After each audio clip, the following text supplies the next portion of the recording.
Est-ce que le Fujifilm X-S10 est le meilleur appareil photo pour voyager? Bah écoutez, moi, si je regarde mon expérience personnelle avec cet appareil photo et le rapport qualité-prix du boîtier, pour moi la réponse est un grand oui. Si vous regardez cette vidéo, c'est peut-être que vous êtes à la recherche d'un appareil photo pour du voyage, peut-être que vous cherchez un appareil photo tout court, peut-être que vous partez juste en voyage et vous êtes curieux. En attendant, moi je vais vous parler de cet appareil photo. Si jamais vous voulez en savoir plus sur le X-S10, je vous mets la vidéo qui est juste ici. Donc j'ai effectué un long test qui dure quasiment 50 minutes. Vous avez tout sur cet appareil photo, qualité, défauts, caractéristiques, etc. Et également, si vous êtes intéressé par Fujifilm, je vous mets une autre vidéo juste ici à nouveau. Donc 8 raisons de passer chez Fujifilm, parce que c'est une marque qui, je trouve, en 2023, maintenant, on est en 2023 d'ailleurs, bonne année, c'est une marque qui pour moi est particulièrement intéressante pour beaucoup de personnes qui font de la photo et particulièrement les photographes amateurs, mais aussi bien sûr les professionnels. Donc pour parler de ce XS10 pour la photographie de voyage, on va revenir sur un voyage que nous avons effectué avec Laura en juillet dernier et nous sommes repartis à New York. Finalement, moi j'ai utilisé cet appareil photo durant ce voyage et le plus fou, c'est que, pour un petit peu remettre les choses dans leur contexte, c'est que je suis parti dans mon sac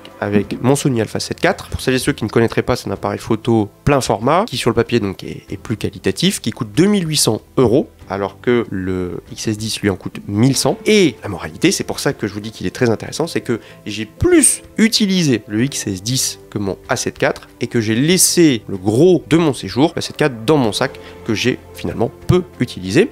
Et je vais vous expliquer pourquoi j'ai préféré utiliser ce XS10 plutôt que mon A7 IV et pourquoi de fait ça en fait une référence très intéressante pour la photo de voyage. Pour vous prouver ça, on va faire dans un premier temps un retour sur les atouts en voyage de cet appareil photo et pourquoi il est particulièrement intéressant. Donc je ne vais pas revenir sur les caractéristiques globales, mais vraiment sur les points liés au voyage. Second temps, ce que l'on fera, c'est qu'on passera sur l'ordinateur. Je vous montrerai, j'ai à peu près 80 photos que j'ai éditées, etc. de New York, que j'ai capturées avec cet appareil photo. Je vous montrerai donc avec les photos devant, etc.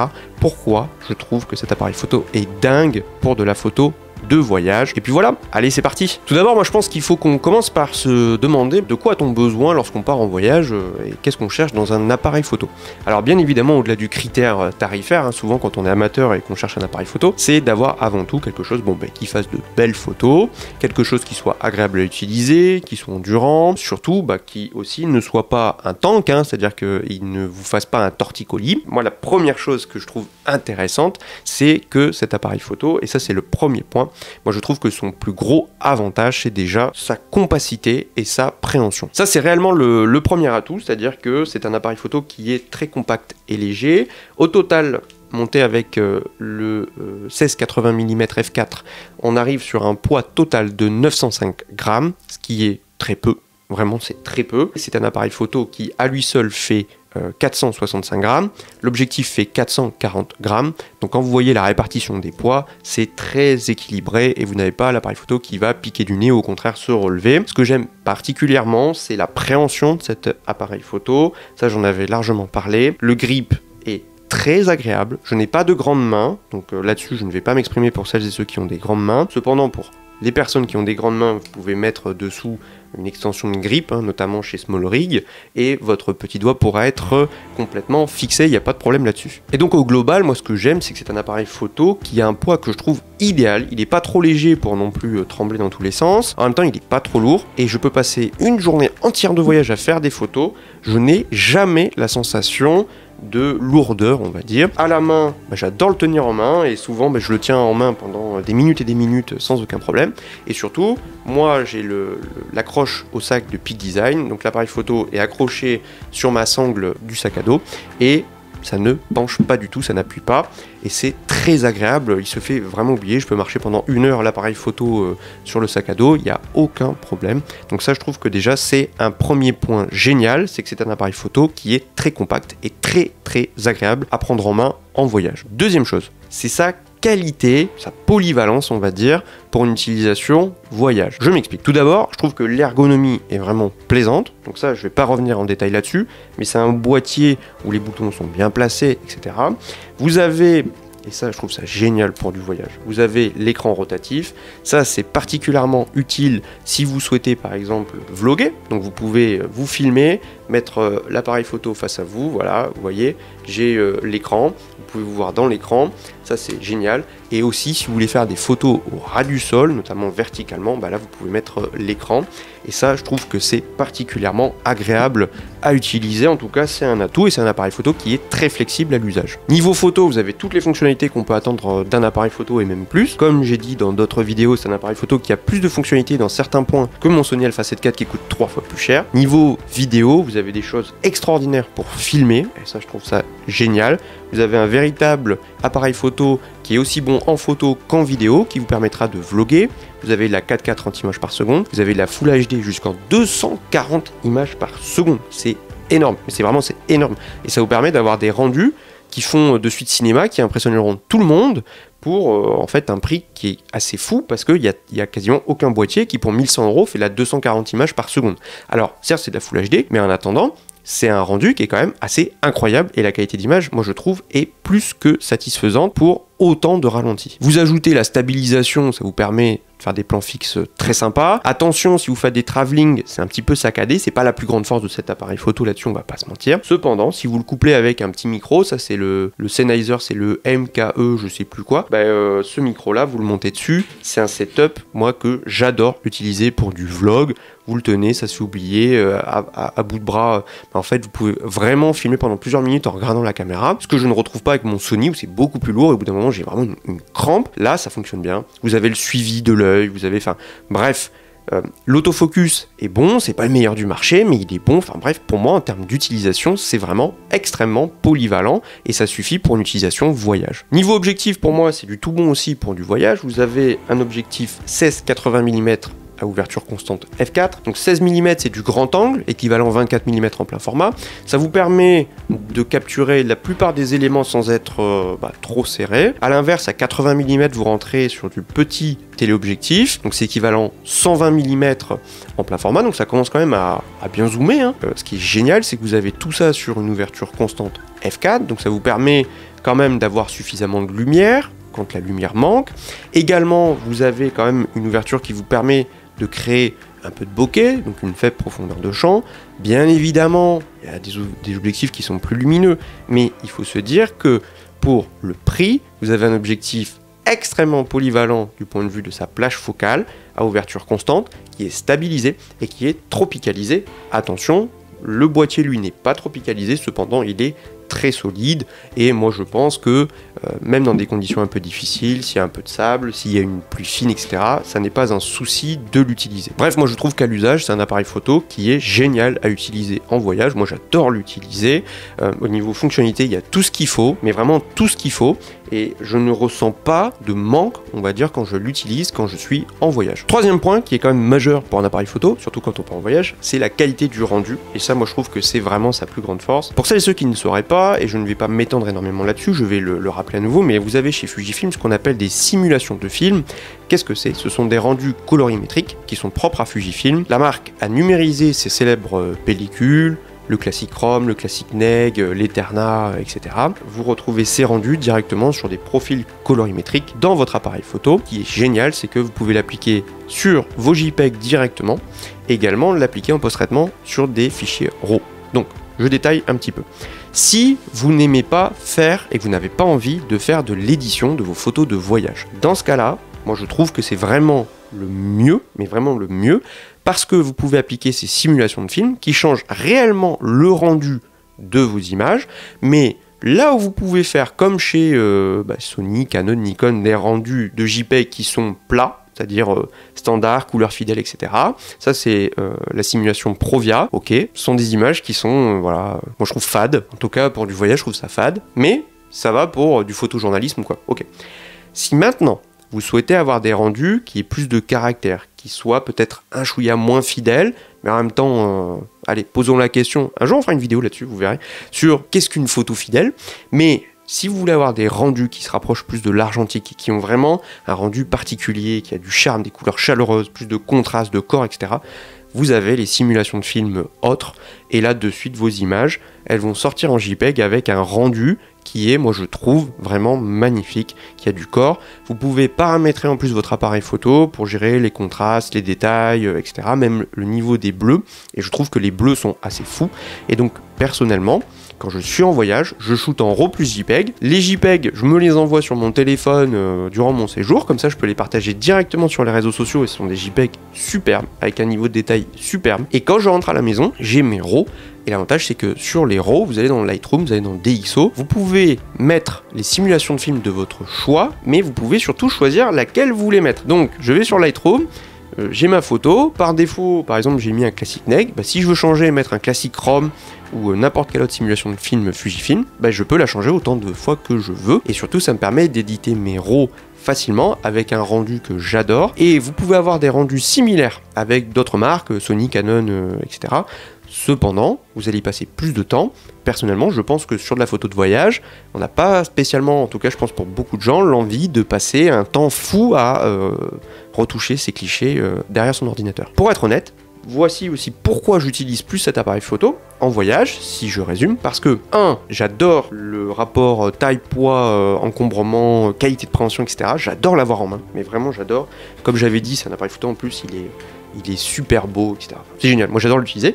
Et en plus de ça, le rendu que j'ai me plaît énormément, et surtout, le plus important, et ça je trouve que c'est le plus important, c'est que j'aime tellement faire des photos avec, quand on est en voyage c'est génial, que j'ai envie de faire plein de photos, et surtout, je ne suis pas frustré, donc ça dope on va dire un petit peu ma créativité, ma recherche de composition, etc. Quand j'utilise le Sony, c'est ça qui est assez fou, c'est un outil remarquable, techniquement parlant. Il est sur beaucoup de points, il est plus performant, il est plus défini, il monte mieux en ISO, il a une plus large plage dynamique, etc. C'est génial. Mais en attendant, je regarde mes photos. Bon je suis moins créatif quand je l'ai en main, par exemple, surtout sur la photo de voyage. Quand je fais la photo de paysage sur trépied, etc., là c'est autre chose. Là je suis dans une autre configuration. Quand je suis en voyage, que j'ai pas beaucoup de temps, que je me balade dans la rue, avec cet appareil photo, je ne saurais l'expliquer, je suis plus créatif et surtout, j'adore faire des photos avec. Et quand on aime avoir un appareil photo en main, on fait des photos et on fait des photos qui nous plaisent. Et ça, je pense que c'est de loin le plus important. Quand on fait de la photo pour le plaisir et pas pour le boulot, c'est de prendre du plaisir. Et le plus important, c'est que, moi je trouve, et ça je l'ai répété dans plusieurs vidéos, mes appareils photo Fujifilm procurent beaucoup de plaisir, et vous avez été nombreux à me le dire, que ce soit sur YouTube, sur Instagram, etc. Bref, passons maintenant à la deuxième partie de cette vidéo, on va passer sur l'ordinateur. Je vais vous montrer une série de photos que j'ai éditées. Je précise simplement que ces photos, donc je les ai éditées sur Lightroom. Ces photos, je les ai donc éditées, ce sont les RAW. Sur les RAW, j'ai appliqué, sur toutes les photos, le Classic Neg, donc directement sur Lightroom. Sur ces photos, j'ai simplement fait de l'édition sur l'exposition, haute lumière, basse lumière, etc., les contrastes. Je n'ai pas retouché les couleurs, c'est-à-dire que je n'ai pas touché aux couleurs, j'ai pas fait de color grading, etc. La seule chose que j'ai fait, c'est tout simplement de gérer l'exposition, faire un peu de retouche localisée, des contrastes, etc. C'est tout. Voilà, je tiens à le dire pour que vous voyez un petit peu le rendu. Et puis, allons-y, regardons ces photos. Nous voici à présent donc devant l'ordi. On va regarder les clichés. Donc, j'en ai exporté à peu près 80. Beaucoup de photos ne sont pas des photos folles, ce sont des photos souvenirs. Il y a aussi des photos qui sont un peu plus travaillées. Mais grosso modo, voilà, là on est sur des clichés types. L'idée c'est d'illustrer un petit peu tout ce que j'ai évoqué précédemment sur les qualités de ce boîtier en photo de voyage. Je précise également que quand je vais parfois zoomer, des fois vous avez une perte de détails. Pourquoi? Parce que tout simplement j'ai quand même compressé les fichiers pour que dans la vidéo ça soit pas non plus trop lourd. Donc si des fois il n'y a pas des détails énormes, c'est juste pour ça. Cependant, ça sert un peu à rien sur ce type de photo, je trouve, d'aller zoomer à 300%. Et de toute façon, on va pas se mentir, il y a aussi des limites qui sont propres, tout simplement à l'optique notamment. Hein. Mais voilà, je tiens à vous le dire avant de commencer. Donc on va débuter, première photo. Alors ça c'est une des toutes premières que j'ai faites avec ce Fuji. On est à Downtown, donc on est à la pointe sud de la ville, on est presque au ferry, vraiment à la pointe sud. Donc, et pourquoi cette photo? Tout simplement pour vous montrer un petit peu le rendu dont je vous parlais. Ça, c'est toutes les photos sont en Classic Neg. Là, vous avez un rendu que je trouve qui qui est reconnaissable parce que vous avez ces couleurs qui sont un peu chaudes, je trouve qu'ils sont très agréables, des contrastes qui sont bien marqués, des bleus qui, on va le voir, sont très agréables, et surtout, vous voyez, sur des scènes qui sont très contrastées, on arrive à avoir, je trouve, beaucoup de caractère sur les images. Donc c'est une photo qui n'a rien de spécial, mais voilà, c'était des jolis bus un peu typiques américains, donc c'était plutôt cool avec les drapeaux américains au-dessus. Enfin bref. Autre exemple, alors celui-là c'est pour un peu expliquer la plage dynamique. Donc pour celles et ceux qui ne connaîtraient pas, la plage dynamique, c'est la capacité de votre appareil photo à aller chercher des infos dans les hautes lumières et dans les basses lumières. Et donc plus la scène est contrastée, plus c'est difficile d'aller chercher des infos dans les hautes et basses lumières. Là en l'occurrence, vous avez une scène typiquement difficile pour un appareil photo. Milieu d'après-midi, ciel très contrasté, nuages, ciel bleu, nuages, voilà. Et des ombres. Bon ben là, c'est mission impossible. Et là, vous vous rendez compte que l'appareil photo, il peut réellement aller chercher de l'information et que la plage dynamique tient la route. Ça peut être de l'APS-C. Moi, je trouve que c'est très convaincant dans beaucoup de situations. Il faut vraiment y aller pour, je trouve, pour quand même en voir les limites. Et là, vous voyez, sur ce ciel, j'ai pu récupérer des infos directement dans les nuages, alors que au départ, vous voyez le RAW, vous dites bon. Et en fait, vous déplacez le curseur et c'est bon, vous y arrivez. Pareil dans les ombres, j'ai volontairement pas trop débouché pour qu'il y ait du contraste, mais si on avait voulu, on aurait pu déboucher, il y aurait peut-être eu un peu de bruit, mais en attendant, c'est faisable. Bon. Donc là, c'est pareil sur cette scène, même exemple, vous avez une scène qui est très contrastée, là pareil, on a pu récupérer de l'information directement sur les nuages, directement sur le pont, et en même temps, si on avait voulu, on aurait pu aussi trouver de l'info sous le pont, donc ça marche. Bon. Maintenant, on va passer un peu plus à tout ce qui touche au rendu. Là, il y a quelques clichés de Chinatown. Moi, ce que j'aime beaucoup, c'est ce que je vous dis, c'est ce rendu là du classique neg, où vous avez des couleurs qui sont, je trouve, chaleureuses, mais vraiment chaleureuses. Vous avez des hautes lumières qui sont plutôt chaudes, vous avez des bleus qui sont assez intenses, et vous avez des images qui sont assez contrastées. Voilà. Et là, vous voyez, j'aime beaucoup. Preuve, vous voyez, là, vous avez le drapeau qui est bien, c'est quand même bien net, hein. Et encore que je vous dis, l'image est compressée, mais vous avez un drapeau, les étoiles sont bien nettes. Ce drapeau qui vole là avec ses briques, ça contraste un petit peu. Donc là, on est à l'entrée de Chinatown. Là, vous voyez toujours sur les questions de plage dynamique, vous avez là sur la citerne, au départ, le cliché c'est un peu compliqué. Et encore que j'aurais pu baisser encore plus les hautes lumières, mais je voulais garder quand même du contraste sur la cuve. Mais vous voyez, par exemple, c'est pareil sur les ombres, on peut déboucher sans problème, le ciel, c'est la même chose. Donc voilà, ça c'est toujours la même chose. Ici, pour illustrer, donc là, c'est plusieurs photos qui sont prises dans une rue, c'est pareil, courant de l'après-midi. Regardez ce cliché. En fait, je suis pas spécialiste de photos de rue, hein, vraiment, et j'en ai pas du tout la prétention, mais c'est simplement pour montrer la capacité, je trouve, de faire ressortir des ambiances. Et moi par exemple, je suis assez fan des contrastes que vous avez au niveau de là des fenêtres, etc. Et là du garage. Et le truc c'est que le classique neg fait ressortir réellement tout ce qui est un peu orangé, rouge, ce qui est un peu chaud. Et là avec cette lumière, vous avez, je trouve, ces façades qui ont du corps, et cette lumière là en bas. Enfin, voilà, c'est pas la photo de l'année, hein, encore une fois, mais ça fait bien ressortir l'ambiance que moi j'avais quand j'étais dans la rue. C'est ça que je trouve aussi important. La même chose, vous avez voilà, des façades, vous avez drapeau américain, vous avez drapeau taïwanais, vous avez donc toutes ces façades, les escaliers, c'est typique, ça fait vraiment un cliché un peu américain, quoi. Et vous avez ce ciel pareil, scène contrastée, mais on réussit facilement à rattraper l'information dans les ciels, et ces bleus que je trouve très très beaux, ce sont pas des bleus, je sais pas comment expliquer, c'est pas le bleu standard que vous avez sur les JPEG d'habitude. Voilà. Là vous avez, on parlait de profondeur de champ, vous avez un exemple, F4, voilà. Donc vous avez, j'ai fait la mise au point sur la lanterne, vous avez quand même du flou derrière, hein. Quand vous regardez, c'est flou. Ben voilà, vous pouvez créer de la profondeur de champ. Pourtant, je suis pas collé, etc. C'est pas énorme, mais en même temps, c'est la photo de voyage, quoi. Donc, moi, je trouve que ça suffit. On n'a pas besoin, des fois, le bokeh, on court après le bokeh. Moi, je trouve que, pour moi, en tout cas, je trouve que ça suffit. Bon. Pareil, je vous parlais de contraste. Là, vous avez une scène qui est contrastée avec cet escalier, là, qui descend, qui va vers ce côté sombre. Pareil, le ciel qui a pu être rattrapé. Alors ça, ce sont deux clichés qui ont été pris donc à l'entrée de Little Italy. Et ce qui était très intéressant, c'est que vous aviez le soleil qui passait juste dans l'écriteau. Et là, j'aime beaucoup le rendu sur l'écriteau avec le soleil, le feu de signalisation qui est juste au-dessus, et le rendu couleur là qui est un peu chaud, je trouve, grâce au Classic Neg. Voilà. Donc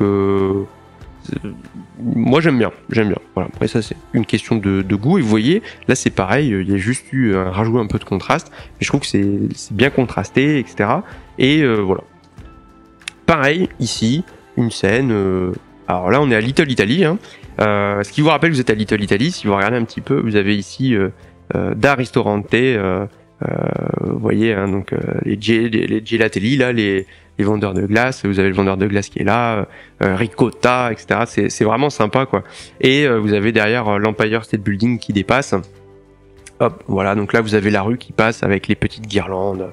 C'est vraiment un quartier sympa. Alors dans les bars, ils vous voient arriver comme des touristes, hein, forcément, mais c'est un quartier qui est agréable. Alors cette photo, là aussi c'est une photo qui a rien de fou, mais c'était pour vous montrer un petit peu la retranscription des ambiances, comme je vous disais, sur les appareils photo Fujifilm.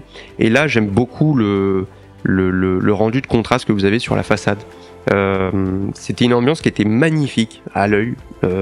C'était très contrasté. Et Laura a fait la photo au Sony. C'était... Bon, il aurait fallu quand même du taf pour faire retranscrire cette ambiance. Et là, en fait, avec le classique Neg, c'est vraiment bien ressorti. Et vous avez ce côté un peu chaud qu'apporte le classique Neg, et toujours ce ciel qui est d'un joli bleu, je trouve. Voilà, donc là une photo, hop, donc vous voyez un Broadway. Là pareil, hein, au niveau des ambiances, vous avez des ambiances chaudes. Là je trouve que c'est assez parlant, moi j'adore. Vous avez encore une fois, sur tout ce qui est plutôt haute lumière, vous avez cette chaleur du classique Neg qui est très agréable, je trouve, avec ce ciel d'un joli bleu, le FX Blue comme ils appellent. Et là pareil, sur les ombres, vous avez de l'info. Vous pouvez bien sûr aller en chercher plus, hein, mais là l'objectif c'était aussi d'avoir plus de contraste. Là on arrive sur la fin de journée, et là c'est pour montrer un petit peu les ambiances plus très colorées fin de journée, mais avec moins de luminosité. Donc là vous avez par exemple le soleil là qui se reflète sur la façade avec l'Oculus, hein, c'est l'Oculus, c'est une gare, hein, c'est un édifice magnifique. Et là vous avez ce cliché que j'aime beaucoup, qui est dans un lieu qui est très impressionnant. Ce sont les bassins du World Trade Center, donc c'est là où vous aviez les deux tours jumelles auparavant, et à la place, en fait, les États-Unis ont construit deux bassins de commémoration, et vous avez en bas là, vous le voyez, la lumière du soleil couchant qui éclaire juste la plaque. Vous avez des noms, donc des 3000 victimes, mais vous avez les noms des 3000 victimes qui sont notés tout autour des deux bassins.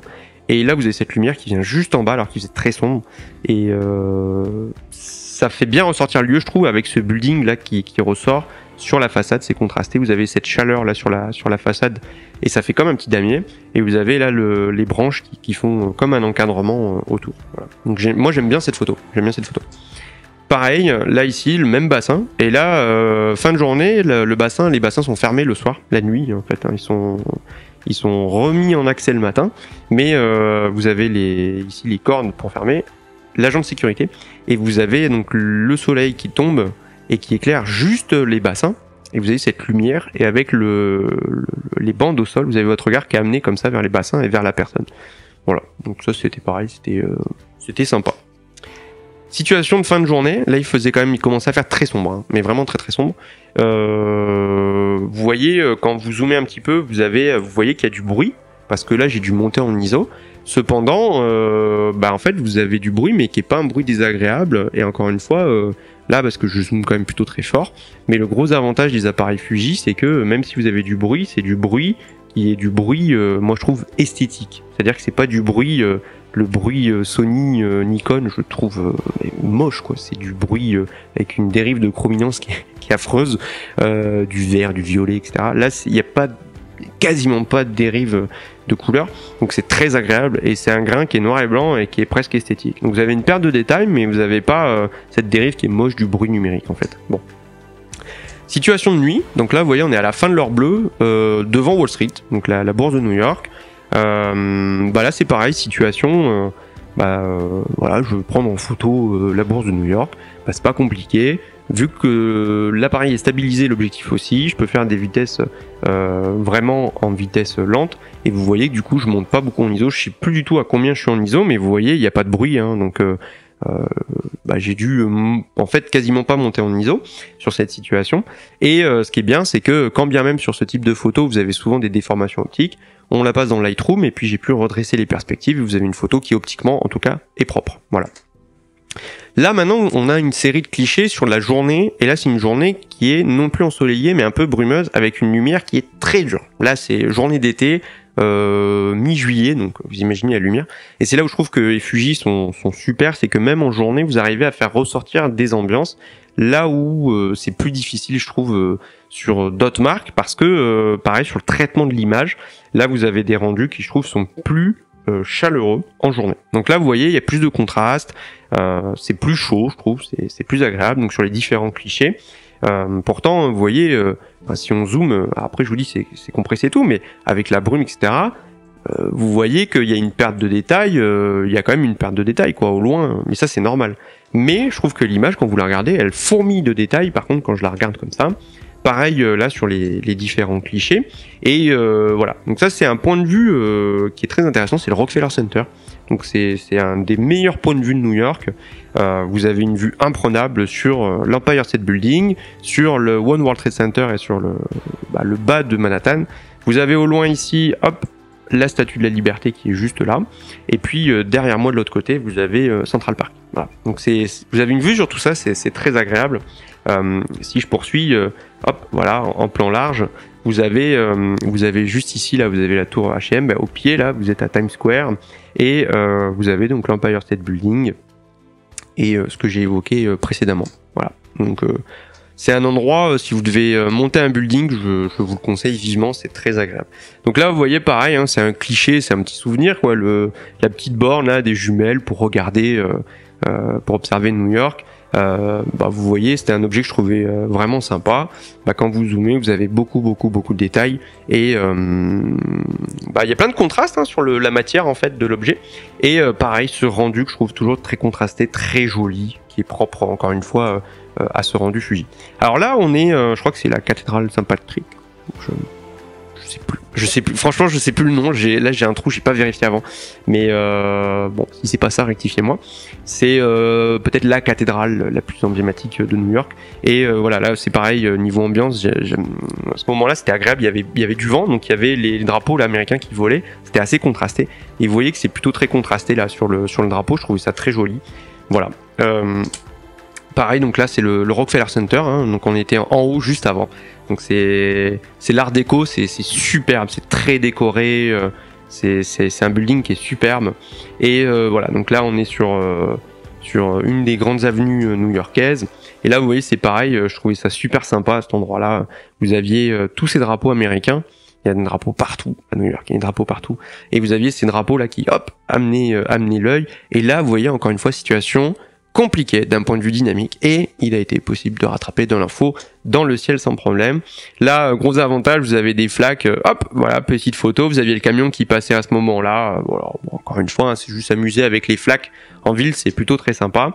Là, pareil, vous avez cette église qui est très contrastée avec ce drapeau américain qui flottait là en levant la caméra, et c'était intéressant, puis avec cette tour là qui longe, c'était assez drôle, quoi. Il y a des buildings qui sont vraiment magnifiques. À New York, c'est super sympa. Là, c'est pareil, ça faisait un peu un parallèle entre le clocher et puis cette architecture là qui est assez pointue, qui rappelle un petit peu, mais qui est très moderne. Et vous aviez les deux qui étaient parallèles. Voilà, c'était assez cocasse, quoi. À l'œil, bon. Alors, la Trump Tower, qui est un des buildings forcément emblématiques. Et bon, c'est vrai que là vous voyez c'est pareil, c'est intéressant, vous avez ces dorures là, c'est assez facile à faire ressortir, le drapeau américain derrière qui flotte, bon. Là c'est pareil, c'est plus du détail, hein, c'est pas, ce sont des photos de vacances, de voyage, donc on peut pas faire des photos masterclass tout le temps pour tout. Là c'est plus, moi ça me fait plaisir de revoir ces photos, parce que c'était un super voyage, quoi. Là c'est pareil, vous voyez, au milieu de la rue, en traversant, avec ces buildings, le building MetLife là au fond, qui est assez iconique à New York. Et puis vous aviez pareil toujours avec ces buildings, vous avez beaucoup de contraste de lumière, et là c'était beau, moi je trouvais, sur le moment où vous aviez cette lumière là qui coupait ces voitures juste après, c'était assez sympa. Un petit peu plus loin, donc là on arrive au niveau des Nations Unies, Donc vous avez l'ONU qui est juste derrière, le Chrysler Building, alors ouais, c'est l'art déco ultime, c'est vraiment magnifique. Et voilà, donc vous l'avez derrière. Et vous voyez là, toujours, hein, le 1680, 80 mm, hop, faites la mise au point sur le building, vous avez du flou, quoi. C'est, encore une fois, très polyvalent, et on n'a pas besoin de beaucoup plus, quoi. Moi, je trouve que c'est satisfaisant. C'est vraiment satisfaisant. Là, pareil, et j'aime beaucoup le 1680 pour ça. La gestion des flares, comme ça, lumineux, je trouve qu'il crée de jolis flares, et ça met en valeur la lumière. Et là, vous aviez, on était dans les rues, là, juste à côté, et... dans l'après-midi, le soleil en fin de journée, vous voyez qu'il passe et tac, il tombe pile poil, quoi. Et vous avez ça contraste, donc vous avez ce building là qui sort, qui est bleu couleur ciel, qui dépasse avec cette lumière, qui est très éclairée, puis tout autour c'est sombre. Et voilà, j'aimais bien cette photo. Et en plus, encore une fois, la dynamique, le ciel, des infos dans le ciel. Bon. Là, on est un autre jour. Direction la Statue de la Liberté, donc Liberty Island. Et là, le matin, c'est pareil, il y avait une ambiance qui était assez froide, il faisait pas beau, quoi. Mais pareil, je trouve que c'est froid, c'est bleuté, j'aime bien ces ambiances. Donc là, sur le bateau qui nous amène, hop, on dépasse derrière et vous avez cet alignement là avec les buildings, la Statue de la Liberté, toujours le ciel qui est récupéré. Ouais. Alors là, passion poulet de mer, mais là c'est pareil, vous avez quand même, vous avez beaucoup de détails. Vous le voyez sur le col, vous le voyez au niveau des yeux, c'est assez impressionnant. Donc c'est très agréable et vous devinez juste légèrement flouté derrière la Statue de la Liberté. Pareil, petit jeu avec le drapeau et le soleil. Là, vous voyez, c'est bien contrasté. Vous voyez bien le mouvement du drapeau. Ce drapeau est immense, le mât est immense. Et ça, c'est juste à côté aussi de la Statue de la Liberté. Et donc, vous voyez, en montant au niveau du musée, en jouant avec le positionnement, vous avez, hop, ça vient se caler en fait dans le trou. Et là, c'est pareil, vous voyez. Pourtant, on était en fin de matinée, hein, et vous aviez un ciel qui commençait à être dur, mais encore une fois, on a du détail dans le ciel. Là, la belle dame de fer, donc vraiment magnifique. Et là, c'est pareil, le 1680, vous regardez, il y a du détail, quoi. Au niveau du métal, c'est vraiment satisfaisant. Donc vous voyez, selon les situations, c'est plutôt très satisfaisant. Voilà. En passant sur le pont de Brooklyn maintenant, là, en jouant avec les perspectives, vous voyez là c'est pareil, vous avez la date de création du pont, vous avez le drapeau, et voilà, c'est super sympa. Là, le fait d'avoir un peu de zoom, ça vous permet de faire des trucs sympas. Cette photo, moi, elle m'avait fait, enfin, cet affichage m'avait fait sourire. Et ce que j'aime beaucoup sur le rendu, vous voyez, c'est que c'est pareil, c'est chaud, et vous avez, je trouve, de jolis contrastes, juste ce qu'il faut au niveau du panneau. Voilà, très agréable. Là, pareil, du côté de Brooklyn, cet affichage là qui est plutôt très sympa, et voilà, en jouant avec les câbles du pont, on arrive à s'amuser, et toujours ce rendu qui est plutôt très contrasté, très joli. Là, le fait de pouvoir coller l'appareil photo au sol, c'est plutôt très sympa, et l'écran rotatif nous permet facilement de réaliser ce type de cliché. Bon. Photo assez iconique aussi de New York. Alors celle-là, elle est un peu facile, hein, mais voilà, vous avez cet alignement là sur le pont de Brooklyn avec l'Empire State Building derrière. C'est pas très compliqué à faire, mais voilà, c'est toujours sympa en fin de journée. En zoomant un peu plus, hein, donc là je suis à 80 mm. Là vous voyez bien le building. Alors plein de câbles, hein, mais voilà, ça fait partie du décor. Petite photo, c'est juste pour illustrer. Donc là, j'avais fait la photo de paysage. D'ailleurs, je la mets sur le côté. Vous avez la photo de paysage New York. Donc là, je l'ai fait avec le Sony, etc. Donc là, vous voyez, c'est une utilisation vraiment autre. Beaucoup plus paysage conventionnel, on va dire. Mais je fais souvent les photos backstage pour Nisi, etc. Mais là, vous voyez, ça retranscrit vraiment bien l'ambiance. Et j'ai rien fait sur cette photo. C'est-à-dire que la photo, elle est brute. C'est pour vous dire. Et vous voyez, vous avez le petit halo qui est superbe avec le classique neg. C'est juste des photos backstage pour la marque, mais c'est le rendu, les couleurs, l'ambiance. J'aime beaucoup. Vous voyez, toujours sur la même journée, juste après, voilà, petit coucher de soleil. Après, atmosphère très très chaleureux. Et là, on passe sur autre journée, Central Park. Et là, regardez le détail sur l'écureuil. C'est impressionnant. Donc cet écureuil qui est venu jouer un petit peu avec nous, et en zoomant, là c'est à 80 mm, boum, vous avez un détail de fou sur les poils, etc. C'est assez incroyable, là pareil. il s'est mis debout. Et quand vous regardez, c'est piqué quoi, c'est super piqué. Que pareil, on a des photos. Alors là, c'est là où c'est encore plus impressionnant, c'est avec le Tamron, le 2875 sur le Sony. Laura fait des photos. Oh, le piqué, c'est stratosphérique. Voilà, c'est un peu plus piqué, mais déjà là, je trouve que c'est plus que satisfaisant quoi. C'est plus que satisfaisant. Petit souvenir de Shake Shack, super resto, super resto. Chaîne de fast-food, mais voilà. Alors, il y a des fans de Shake Shack, on en fait partie. Il y a des gens qui disent, bah, ça n'a rien de fou. Si un jour vous allez aux États-Unis, allez-y. C'est la chaîne de restauration rapide là-bas par excellence.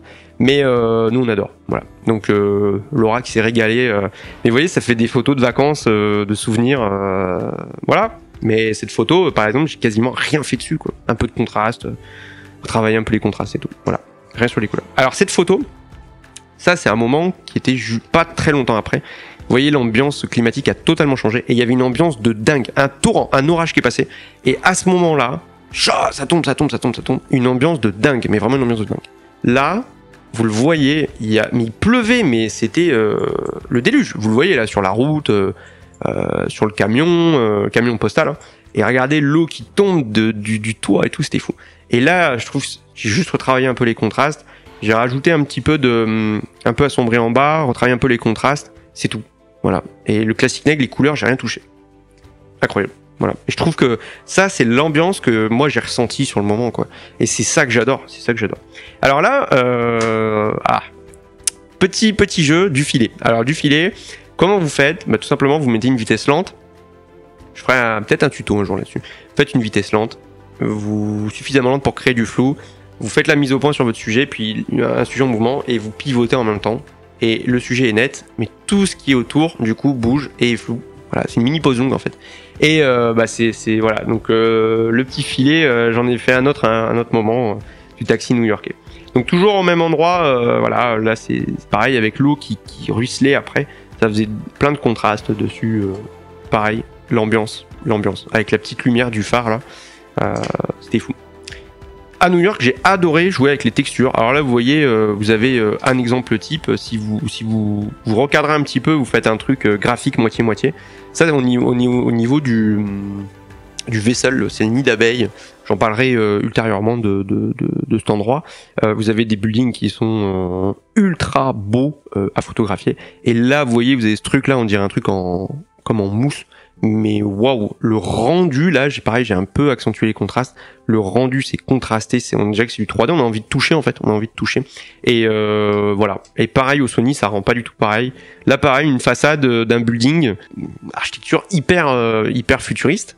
Mais voilà, là cette ambiance métallique qui ressort bien et qu'il n'a pas été du tout difficile de faire ressortir au Fuji.